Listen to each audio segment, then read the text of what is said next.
ani karaa mana hidhaa galuun barbaadu dirqama bakka carraa argadhe kanatti fayyadamuu qabaa jechuudha. Yoon carraa kanatti hin fayyadamin dirqama ji'a 2-3 mana hidhaatti hidhameen galaa. Ani mana hidhaa hin danda'u wallaahi nan du'a basabbaseetan du'a. Sanuu yeroo ittiin mana hidhaa nan gala jedhe sana keessa immoo bakka yeroo qorraati jechuudha. So amma ta'ellee haga tokko maan jedhu baay'ee tokko ulfaata bakka du'aa hinaa godha. Dhugaa rabbii ani mana hidhaa seenuun jaalladhu. Jaartiin kiyya kun waan nageessitu natti hin fakkaatu sila amma carraa baname kanarratti fayyadamee galaa sanarraan iyyummoo mucaan koo dhugaa rabbii ani maskaramiitti gala jedheen yeroo hundumaayyuu nan soba bakka sobeedhuman bira daddarbaa maskaramiitti nan gala yookaan immoo bara haaraa Itoophiyaan beektu miti isatti nan galaa hin jedheeni gaddamallaan jetti sayyuun koo mucaan kee guyyaa 49 hafee haati koo galuuni jedheetu guyyaa taa'ee gammata naan jette guyyaa gammata mana jala taa'ee naan jette baadiyyaa jira haadha koo biraa deemee mana barumsaa cufee achi jiraa jechuudha. Saniin booddee akkas naan jette wallaahi qalbiin koo na cabee ergii guyyaa gaafa sanaatti qalbiin koo sirrii miti. Lammaffaa nan gala'oon jedhe abbaan manaa kiyya akkasitti na doorsisaa isallee nan sodaadha. Bakka waa meeqa cinqii waa meeqa jira wallaahi an sobee miidiyaa kanarraa kolfee taphadhee bakka of dagachiisuuf waa baay'een godha dhugaa rabbii. Kanaafuu du'aanaa godha baay'ee haasa'uu hin danda'u dhugaa rabbii. Assalamu alaikum warahmatullahi wabarakatuh. Warroota amantii biraatiif ashama harka fuunee jirra jirtu bakka jirteetti nageenyi rabbi sifaanaa jiraatu waan nagaa kooti galata rabbi baga jiraattanii akkasumas warroonni laayikii gootanii sabiskaabii gootan hedduu tokko galatooma ulfaadhaa isiniin jechuun barbaada. Akkasumas immoo laayikii fi sabiskaabii naa godhaa isiniin jechuun barbaada. Takka sabiskaabii laayikii naa godhaa isin kadhadheen beeku baran takka yeroo xiqqummaa kooti yeroo yuutuubiin sabiskaabiin 3 4 5 6 7 8 dhibba tokko fan sabiskaabii naa godhaa maatii naa ta'a isiniin deebisaadhe karadha malee isin karadheen beeku jechuudha. Amma sabiskaabii fi laayikii naa godhaa maaliif jennaani biyya galuuf jechaara. Amma beektanii rabbi naa milkeessu mee du'aa naa godhaa karaan naa banamaa hiraadhanii du'aa naa godha duraanii karaanii ani ittiin dhufe ani ziyaaraan inni ittiin dhufe cufaadha banaa miti. Dirqama mana hidhaa dhaqee mana hidhaatiin galuun qaba. Karaan dhufe cufamee jira jechuudha guutummaan guutuutti. Amma garuu har'a jechuudha ani beeku rabbuma balbala natti banuutti natti fakkaate har'a banamee jira jedhan borii 11 miti boritti hin banamaa kottaa galmaa warri ziyaaraa dhuftanii lammiileen Itoophiyaa jedhanii beeksisa baasanii jiru jechuudha. Jaartii mana kanaatiin nageessi ilma keetii jirri yaadiitti nageessin jirri yaadiirraa fagoo jiraanii sa'aatii 2 walakkaa na fakkaate makiinaadhaan. Konkolaataan sa'aatii 2 walakkaa lookeeshinii sa'aatii 2 walakkaadha.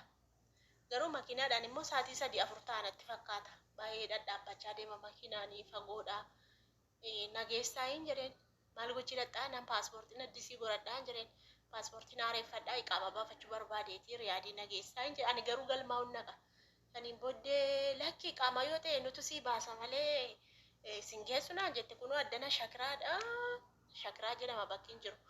Asii bar mucaa kiyya asii baasuu danda'a inni poolisiidha ijoolleen kiyya poolisiidha maal gochi riyaadii dhadhaa ofii keenyaatu sii baafna malee ofii keenya iqaamaa si hojjisiifna kafiilli kee eenyudha kafiilli kee sarana riyaadii jira kafiila qonnaa hojjechiisa malee isin na hojjechiisuu hin dandeessanii jedheeni hin beeku wallaahi riyaadiitti nageessu ta'ee nangeessan ta'e rabbumaa beeka wallaahi inni amma qararree inni amma bahe kun immoo beeksisa amma bahe kun immoo hin cufama. Hin turuu jechuudha maaliif beeksisa biraatirraan babaa waan ta'eef hin cufama dafeellee hin banamuu jechuudha. Inni dafee hin banamu taanaan silaa karoorriitti galuu koo ji'a 3 naafe ji'a 3 booddee nan galadhee karoora kooti. Garuu amma tun karoora koo sana biran ga'inillee asii sana batee guurradhee deemuu fi karoora koo biran ga'in. Utuu karoora koo biran ga'inii natti dhufee jechuudha. Karaan kun banamaa jira jechuudha. Wallaahi hin beeku. Yoo rabbi naa laafise jaartiin kun tole naa jettee ilmaan naa kadhattee riyaadiin deemee piroosesii jammara. Piroosesii qaba waan ta'eef amma galmooftee amma galtu jedhanii galmooftee kaateetu deebisanii maqaa kee galmeessanii maxxansanii himatu feesbuukii irratti eeggattaa naan jettee ijoollee tokko gaggaafadheen dhufee hin beeku wallaahi yoo rabbi na gargaare nageessanii nan gala. Ani hin beeku nageessu ta'e dhugaa rabbi. Mashwaar immoo addana sawwaaqi dhufuun immoo Riyaala 500 al tokkoyyuu mana intala jaartii kanaa jechuudha. Sarratanyaan Tigireen dhufteetu wajjin wal lolanii riyaala 1500 dhufee asii fuudhee jechuudha. Baay'ee guddiidha hin danda'amu. Yoo nageessan ta'e du'aa naa godha wallaahi galuu barbaada. Ani ji'a sadiitti galuu barbaada amma galuun barbaadu garuu hin cufama karichi immoo. Karaan inni amma baname kun immoo hin cufamaa jechuudha. San karoorfadhetti karoora korratti hin cufama. Amma baname jira. Akkan amma galuu ammani waan hin bitadhu tokkollee hin qabu. Waan hin bibbitadhu itti xumuradhee biyya gashadhee jira. Uffata xixiqqaatee xiqqaa immoo dheengadda dhiyoo kanan talabadhee sila ammatu isaan nageessanii galmaa'eedhuma gatii tikeettii kootii fudhadhee galuudha jechuudha. Cinqiin qabu ture jechuudha sila. Amma du'aa naa godha dhugaa rabbii amma yaaddoo keessa galee cannaqamee jaartiin kun dhugaa rabbii tole naan jedhanii jaarsummaa natti baaftee abbaa manaa ishee jechuudha. Qaama ofii keetii sirreessii fi ofii keetii sirreessuu qabdaa. Jamiilaan nu biraan deemtu ani nama kan biraatti hin baruu isheen nan deema jechaa jirti hin sobdi deebitee hin dhuftu jettee walitti odeessaa oolle dhugaa rabbii ergiisa laati jaartitti odeessaa oolee hin dhufee hin galtu naan jette isheen dhugaa kubuzii yoon toshe malee nyaattu jaartiin mana kana kubuzii yoo mana namaa dhette achatti se shaa'ee keenaan jette shaa'ee kiyya yaaddii jechuudha. Namni waanuma baree jaallata arabni waanuma bartee fi bakka amala kee yoo jaallatanii waan itti hojjettu jaallatu jechuudha. Kanaafuu waggaa 6 guutuu mana tokkicha keessa taa'ee amma ka biraan baannaan mimmaanni ija keessa guute dhugaan buuste. Namtu eeyyuu anu nan bu'aa dhugaa rabbii dhuguman gatee deema.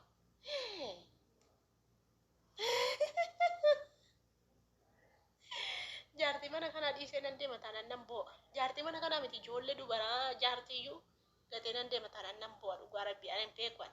Ani nama biraa deemuun jaalladhu hedduu tokkoon jaalladha kan dhugaa rabbii akka maatiitti na laalu malee akka fedheetti hojjedha akka fedheetti dhiisaa waan barbaade dalaga namni kana dalagi sana godhi naan hin jedhu baqa. Hin tolee hin mi'aayee hin bushaayee naan hin jedhan. Dhugaa rabbii akkanumatti nyaatu zim jedhanii jechuudha. Uummata garraamii uummata nagaa biran jira dhugaa rabbii. Kanaafuu du'aa naa godhaa mee akkam abbaa kiyyaa godhaa wallaahi du'aa naa godhaa nan geessani maaliif beektu akkan galuun barbaade waan ta'eef ani garuu paaspoortiin addisii godhadhaa paaspoortiin koo ji'a 3 ta'a ji'a 3 booddeen galaannan ji'a 3 naa jette ani immoo otoo lubbuun jiruu galtamoo yeroon du'u galtaa naan jette ana dhiistee eenyuutti na laattee dhiistee deemta ani bar guyyaa tokko si dhiisee bakkeen bulu ani bar guyyaa tokko si biraa bahee sirikii 10 sitti dawwala attamitti nagattee deemta binaamin jette wallaahi akka naan jette sagalee ishee isin waraabuu hin danda'a yeroo liifii seenu bari sagalee ishee yerootti wajjin haasofnu liifii keessatti nan dhageessisaa ijoolleen beektanii walitti akka bakka akka haadhaaf ilmootti walitti haasofna malee akka arabaatti nan laaltu jechuudha dhugaa rabbii akka haadhaaf ilmoo bakka intala xiyyattee na waamti malee akka hormaatti nan laaltu jechuudha. Kanaaf ni yoo haga kana taa'ee du'aa naa godha wallaahi utuun ani immoo utuun amma carraa kanatti fayyadame naawwa carraa kanatti fayyadamee hin galu taanaani saatiin galu sanatti mana hidhaatiin hin gala dirqama mana hidhaatiin kan itti galtu sanuu intiniidhaan galta kaargoo kan meeshaa fudhattee kan itti deemtu kiiloo 27 qofa jedhanii uffanni koo immoo kiiloo 27 caala jechuudha dhugaa rabbii sanuu xalabuun meeshaa intinii itti shuwaarii kan rifeensaa fa'aa kan sibiila of keessaa qabu sadiin xalabee inni yuu kisaaraadha bakka inni fadhiyyuu hin darbuudhaan karaa mana hidhaa sanaanii inni hin darbu garuu uffata kiiloo 27 fudhatteen dabartaa jedhan kanaa jedheen immoo kaargoo godhaa hin beeku yoon argadde ijoolleetti hin kennadha isa rakkoon qabu ijoolleen hin jiru waan ta'eef ijoolleetti kennadha meeshaa xiqqoo ulfaataa qabu kan kanaachi mana hidhaatti ji'a tokkoof bakka ji'a tokko ji'a lama faateessadhaan mana hidhaa ji'a 3 faateessa jedhanii hin beekne wallaahi du'aa naa godha amman galu taanani bakka karaa mana hidhaa galuu kooti qormaatan qabu jechuudha yaaddoo cimaa keessa na galchee jira wallaahi hedduu tokko yaaddaa jira kanaaf akkan amma galuu akka jaartiin kun garaanaa laaftee ijoolleen jaartii mana kana garaanaa laaftee akkan deemee galmaa'u gidduu kana bakka akkam jimaataa fi kamisa keessa akkan deemee galmaa'u du'aa naa godha yookaan illee torba birii ta'u amma kuni xumatee jennaani bakka galuun kun jiru karaa mana hidhaatiin dirqama galu wallaahi hin jiru hin cufama taanaan hin cufama bakka dhugaa rabbii akkasii ani suluma hubettaan isan ji'a 3tti nan gala dhee manuma hidhaa murteeffadhee taa'uttira murtoon koo mana hidhaati garuu amma immoo rabbiin immoo karaa naa fidee karaa naa banuuttira waan ta'eef karaa kana keessatti immoo jaartiin kun na qabuu hin qabdu lafti fagoodha mashwara qabadhee birrii 50 dhaquu hin danda'u ani karaan beeku baay'ee rakkoo dhugaa rabbii hedduu tokko rakkoo du'aa naa godha akka jaartiin kun garaanaa laaftu haasaan dheeressee xumure dhugaa rabbii dhiifamaa wanni fayyoorraa dubbachuu dhufee tureyyuu fayyoon hedduu tokko garaana nyaattee harmeetti illee dawwaltee harmeen mucayyoo sana himuu balleessite minaamin jettee ni dubbachaa turte isellee viidiyoo ishee ilaaleen dhufe jechuudha. Fayyoo ko sammuu mucaa eegi, sammuu mucayyoo eegi. Ofii kee sammuu kee eeguu osoo hin taane wallahi sammuu mucayyoo kana eegi. Mucayyoon kun ola deemtuudha, hin guddatti.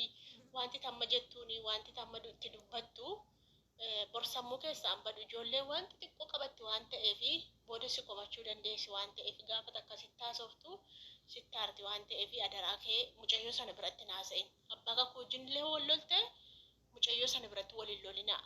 Dhossaatti walitti haasa'a malee mucayyoo biratti walitti haasoftanii qalbii isheen tuqnaa sammuu isheen tuqnaan siin jedha. Kanumaa dubbachuu dhufee beektanii haasaa baay'ee haasa'ee dheeresse malee hedduu tokko mucayyoon sun garaana nyaatte fayyoon illee garaana nyaatte wanti kun waanuma ta'uudha waan ta'eef abbaan kakuu immoo dhugaa qabaa inaara maaliif otoo sin ta'e wanta ho'aatti otoo sin hin beekin waan tokko siniin jedhanii sinillee akkasuma aartu waan ta'eef nama mufachiisa nama aarsa jechuudha baay'ee jechuudha. Kanaaf ijoollee keenya du'aa godha wallahi du'aa godha. Akan gidduu kana riyaadiin deemu du'aa godha. Waggaa jaargin riyaadii tol ba'e silazii du'aa arguu nangalaanii dhugaa rabbi nangalaa. Nangalaa mucaan koo guyyaa maskaramiitti gala jennaani deengadda sayyuun koo guyyaa 41 qabdaa galuudhaaf siin jedhe mucaan kee naan jette. Dhugaa rabbi hedduu tokko gara na